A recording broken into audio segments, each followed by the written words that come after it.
Hello and welcome to Darius Tabletop and to Darius Comic School. And today we will talk about the artwork of Warhammer and especially older Warhammer. Maybe I will title this video Games Workshop's artwork got lazy. I know that art and the art style has changed a bit. As you can see here, it already starts to change, and this still is cool artwork. But I have the feeling that in the new codexes, the artwork gets really lackluster, and some artwork is great. I think that from the Dark Angels still look great. But overall, this is maybe a video to how awesome the old artwork was. I mean, this is pretty old, and it's like, yeah, some old school fantasy. This is probably made with pencils and acrylics or aquarelles. I don't know, maybe even oil. I really don't know. For me, as a comic artist or artist in general who also does paintings and illustrations, this is really amazing. But of course, styles change. But there was something, I would say, maybe some kind of love or playfulness in this kind of artwork, and I sometimes feel that, maybe prove me wrong, put it down in the comments below, and you can say, okay, no, you're wrong, Dario, because there's still good artwork out there, but some very iconic stuff, and I don't know, what is this, like David Gallagher, or what's his name, like Swordsmaster of Hoeth, I think, like, just very iconic, and we look back at a very rich history. And as you can see, I got tons and tons, like this is all 40k codexes, and this is all fantasy codexes. And as a tabletop gamer and comic artist, everybody probably has his core essence. And I have to say, movies, comics, music always were a great inspiration for me. But, and that's like not a but as you can see, like there is like all my comics, as you can see, a bunch of comics. But down there, there's also the Hordes and War Machine books. And they are also full of great art. We will come to that in another video. And today I want to show you some of the great artwork. I don't know how long this video will be, but we'll just look through some of the artwork. And I don't know when this came out. And I would love to say that this is probably not digital artwork, but I don't know. We'll see who made the cover art, if it is in here.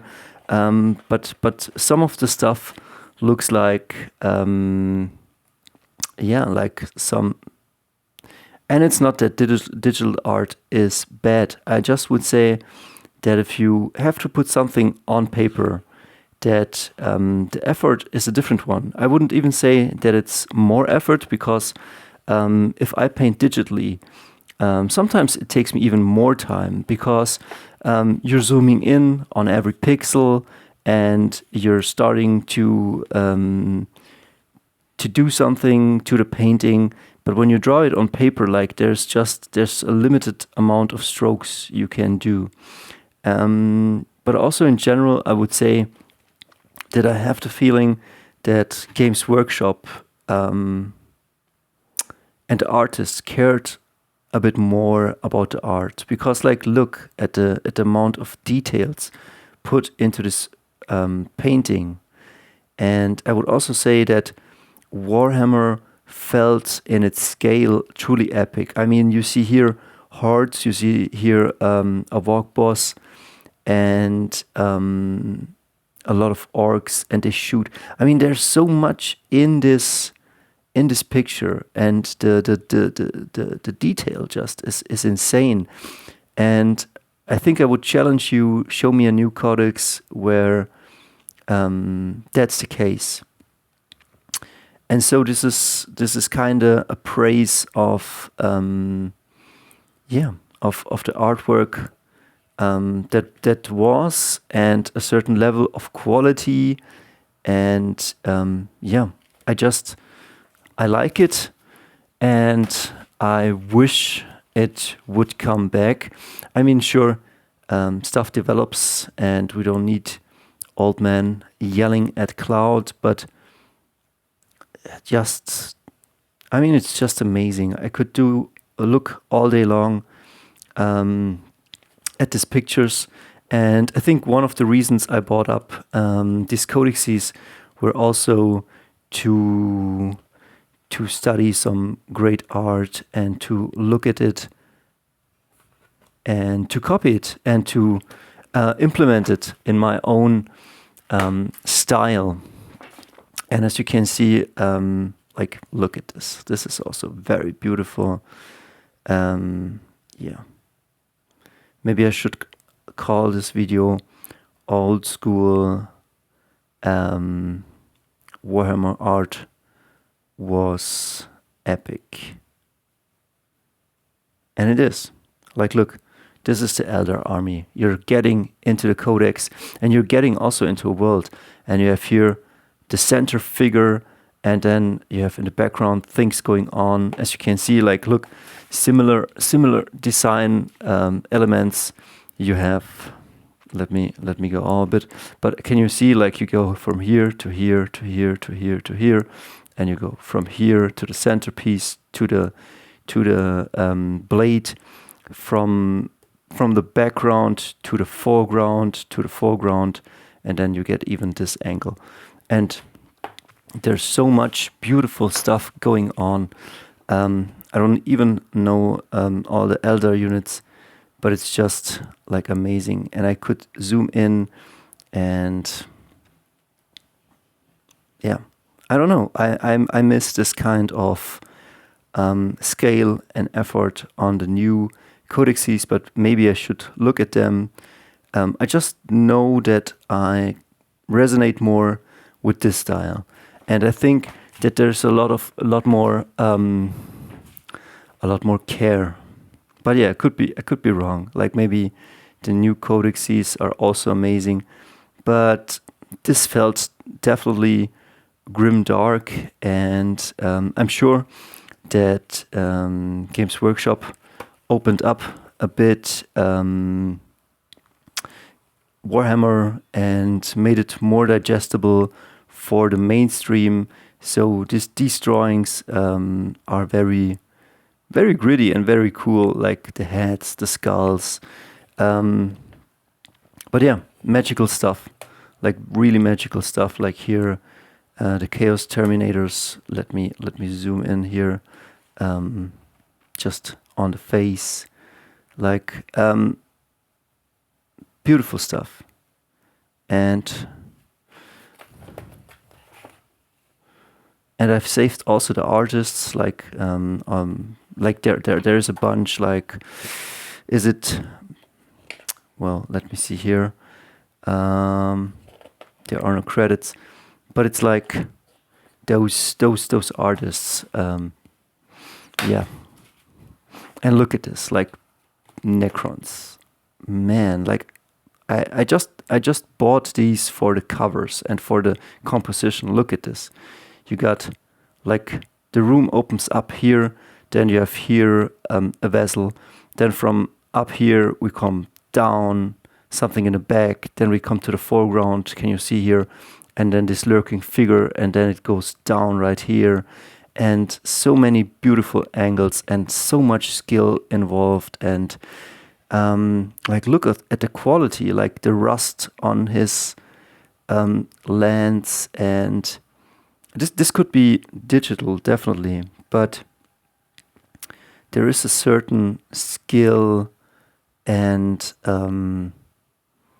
love and craftsmanship involved. And there's also a state of mind, I would say, that inhabited Warhammer at this stage. And I think it's that they wanted the best of the best. And I don't know, maybe it's still, maybe the artwork is still good, but I know that for the past few years, every time I looked at a codex like Space Marines, Necrons, it was just boring, just dull, just okay, I don't care. And if I just see this somewhere, I would say, okay, what's this? I want this.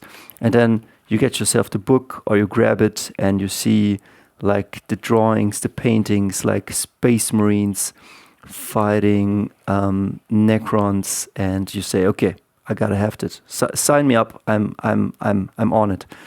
And that's not only marketing. That's also it's care. It's love. It's the thing that, I mean, making money is a good thing. It's a good thing, but also providing value and just the amount of like here, just amazing. I don't know. How does the latest Tyranid Codex look like?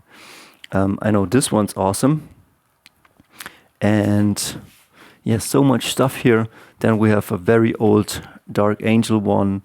But yeah, this is all important. It all builds up. And I played yesterday against the Dark Angel and the Lion and Azrael in 10th edition.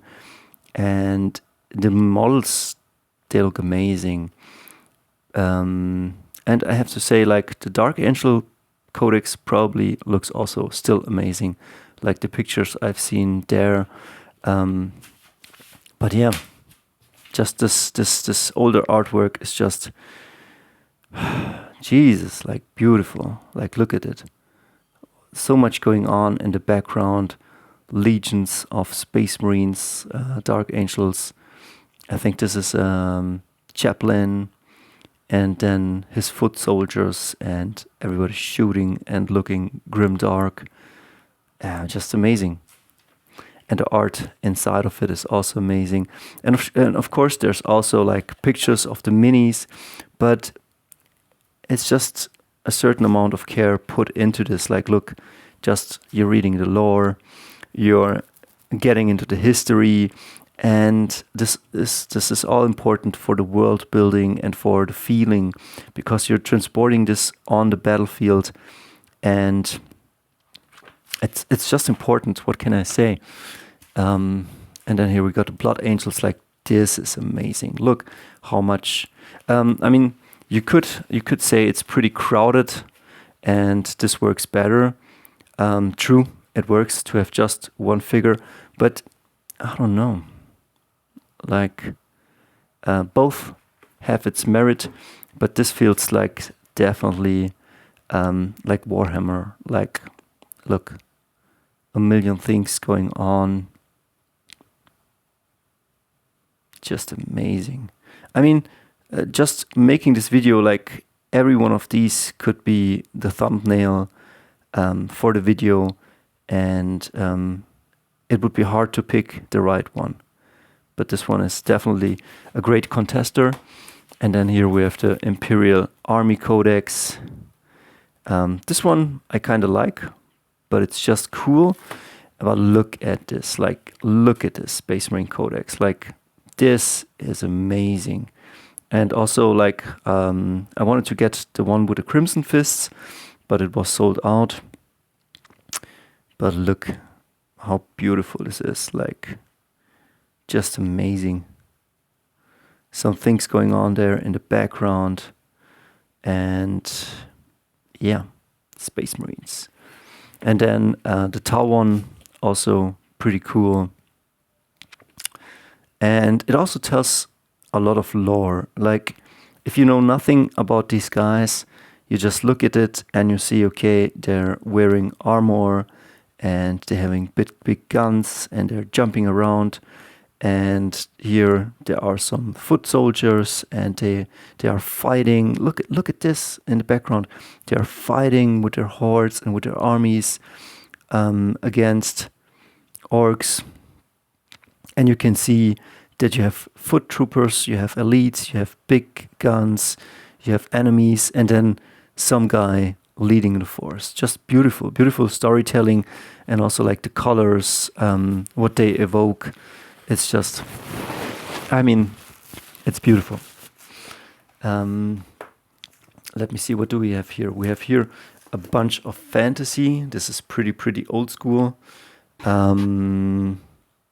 Beautiful stuff. Like, look at all of the beds. And don't tell me that the guy who made this, I mean, yes, he was commissioned. Yes, he was paid. But I think you can feel the love for the subject matter. Like, it was not just a job, some soulless thing. I mean, I would say that this guy really loved what he was painting, and he stood behind the product. And yeah, this is also a very classic one. This is when I got into Warhammer Fantasy a very long time ago. This was the codex I saw, and you have a big, beautiful centerpiece. Great stuff. Just looks very, very menacing. And yeah, I think the amount of care and level that is in these drawings, I don't think that today it's that beautiful. Or here, Beasts of Chaos. This is also a very iconic one, like really beautiful. Like, look at this beast, like just how he extends with his axe. The mountains, like you're starting here reading Beasts of Chaos, then you go up here, down here, and then you come here with a horn, then you go down here, and everybody, like just the details, the beautiful woods, and the sheer amount of beastmen coming out of these woods, and imbued with chaos, bestial hordes running all forward, like just makes me sometimes speechless. And if I would show you the Hordes and War Machine one, also like very beautiful, at least in early editions. And here we have Demons of Chaos. Just great stuff. What's his name? I think this is Adrian Smith. I think this is Adrian Smith. It looks like him. And I mean, look how the color changes. It goes from dark red and this big chaos demon to the bloodletters riding the crushers, and then you see a bloodletter here, and look at the skulls, like how beautiful. Like, they took time to make this. This was not just churned out. And then the color changes, and you got the demonettes of Slaanesh, and I mean, look at this. This is just like beautiful. It goes from dark red to some bright spots, and it goes like this, like this. You see the composition. You're reading Warhammer, Demons of Chaos, and then the Great Axe leads you here. Then you come down here. Then you stop. Then you go down here. Then you stop here, and then you come forward. I mean, how it uses the space, and just amazing and just beautiful. Like, look at the demonettes. Like, this is beautiful craftsmanship. This one I think is okay. I think in this edition, I don't know what they went for, but I think they toned it a bit down. They went from high fantasy to grounded fantasy.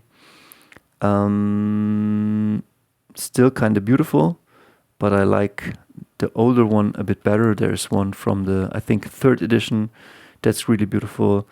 But I like all of the models from this edition.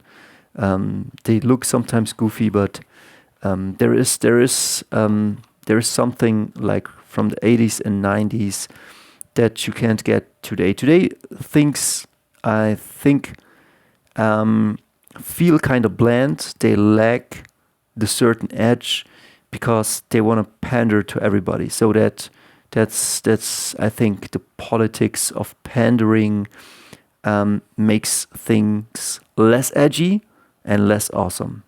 That's what I think, and I think we got to bring back some true balls, some true passion, some true mastery, craftsmanship, care, quality, and just going all out insane. I mean, look at this. I think you could look at this thing for hours and find details and good stuff, and I don't feel it in the new stuff. I feel they churn it out and they grab the cash and they say, thank you, you got your codex, which I think they are good. Like 40k and Age of Sigmar last time I played, it was kind of cool. But it didn't feel as cool as this, at least in my eyes. And then here, I don't know, what is this? This is like 5th or 6th edition. This one is a bit scratched up. This is the way I bought it. But like, I mean, look at this. Like, this is just, bam, hordes of chaos. And then you see this huge centerpiece. And sometimes I'm not a fan of a huge centerpiece guy, but this guy you can feel, and he also fills the frame. Just so many details, so much love. Sorry for this one. I can and like just the colors, like they are vibrant and beautiful details everywhere. This one I already showed. Not so impressed by this one. Then we have an old vampire one. This one's pretty cool. And I like how you have always in the older ones the scenery. Like you're also have a sense of the place where these beasts come from. Like this feels like some Moldavia, so like Carpathian, and you got the full moon and you got the bats and a true badass vampire drinking blood out of his chalice, riding this nightmare steed, followed by some goofy ghouls and more goofy ghouls, and yeah. Well, not one of my favorites, but definitely a classic. And I think this one's truly one of my favorites because it's so. I mean, look at it. Like you're reading Warhammer, Vampire Counts, or in German Vampirfürsten, and then it's all in this blue and dark muted colors, and the Vampire Counts in his saturated red. I mean, this is just incredible. And you're buying this book, you hold it in your hands, you have this old school frame, which I truly love, like this frame. This is beautiful. I think here something's missing. I think something's missing because, like, okay, you have the dwarfs, they look good, but I think this old school frame just did something. It enhances the feeling. It brings you into the world. It's like in the movies with is it the John Ford movie where you step out of the door and you're in the movie? And I think stuff like that is important. It is. Like I started movies, then I drew comics, and now I do mostly commissions and YouTube right now. But yeah, look at this. It's just so beautiful. And this guy and his armor leading the undead hordes. And that's all important because sometimes a picture says more than 1,000 words. And this is like truly like the undead hordes marching on, crawling out of their grave. The sword, the red, the beauty of the armor is just insane. Like take that in. And I got a bunch more. I got I got a high elves. I got wood elves. Yeah, I will stop it right here. But I have to say, like the model line, especially in this edition, I don't know. This is right before the end times. And still, they do beautiful models, and now they have like the Age of Sigmar, because you could get any models and just play them as your fantasy models. But something was right back in this edition, because like there was like the perfect storm, I would say, of the mini they produced, like the quality, the look, the feel. I mean, I think this was peak fantasy, at least aesthetically, and also from the miniatures. I've seen they released some new models, some new red ogres. I think they look okay, but like this is my time. This is what I truly love and like. And here again, we have some high elves, also very beautiful. Again, my Bretonians are somewhere right there.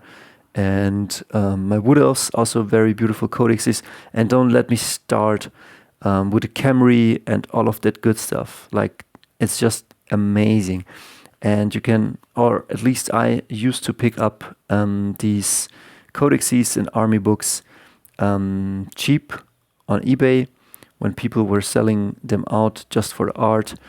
And yeah, I didn't regret it. And sometimes I sell some pieces off, which if I have them double or triple, or sometimes I just need one codex. And this one also is kind of beautiful. It's a bit strange that it's all like in this blue color, but it's, well, at least on the camera it looks very blue. But for me, like the shields, this is like pretty white. So depends how the light falls on it. And also like the artwork in the book is pretty amazing. Like just the amount of care. Yeah, I stop it here. I wonder where my cool, I have one from what's it called? Imperial Army. That one's great. It's like the Imperial Army. I don't know which one it is, the 5th or the 4th edition. And that one is just beauty. And if I don't have it, I will buy it today. It's like here, all like you see a bunch of tanks in the background, and then all of the Imperial Guards shooting. I think it's the 4th or 5th edition codex, and it's just a true beauty. So I hope you enjoyed this, and we see us in the next video.